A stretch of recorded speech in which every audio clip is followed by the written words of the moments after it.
ஐ அப்படின்னா என்ன அப்படின்னு வந்து பாத்தீங்க அப்படின்னா எஸ்ஆர்ஐ அப்படின்னா சோலார் ரிஃப்ளெக்டிவ் இண்டெக்ஸ் அப்படின்றது தான் வந்து எஸ்ஆர்ஐ அப்படின்னு சொல்லி நம்ம வந்து டினோட் பண்றோம்.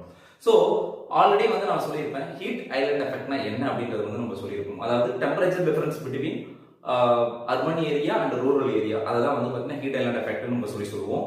அந்த ஹீட் ஐலண்ட் எஃபெக்டை வந்து பார்த்தீங்க அப்படின்னா என்ன சொல்றது மெட்டிகேட் பண்ற ஒரு விதமான ஸ்ட்ராட்டஜி தான் இந்த ஹை கோட் எஸ்ஆர்ஐ பெயிண்டிங். அதாவது வந்து பாத்தீங்க அப்படின்னா இப்போ உங்களுடைய ரூஃப், இப்போ ஒரு பில்டிங் இருக்குன்னு வச்சுக்கோங்களேன், ஒரு பில்டிங்கோட ரூஃப் இருக்கு. அந்த ரூஃப்ல வந்து பாத்தீங்கன்னா பெரிய ரூஃப், அதுல வந்து பாத்தீங்க அப்படின்னா உங்களுக்கு வந்து அந்த ரூஃப் இருக்கிறதால உங்களுக்கு என்ன ஆகும் அப்படின்னா எல்லாமே வந்து காங்கிரீட், கரெக்டுங்களா? காங்கிரீட். ஸோ காங்கிரீட்னா என்னது? ஜென்ரலா வந்து அது வந்து அதோட தெர்மல் எனர்ஜி, தெர்மல் ப்ராப்பர்ட்டி வந்து ரொம்ப நல்லாவே இருக்கும். அதுக்கு நல்லா வந்து அப்சர்வ் பண்ணும், ஸ்டோர் பண்ணும், திருப்பி வந்து அதை வந்து ஒரு சிலது ரிஃப்ளெக்ட் பண்ணும், இன்னொன்று வந்து எமிட் பண்ணும்.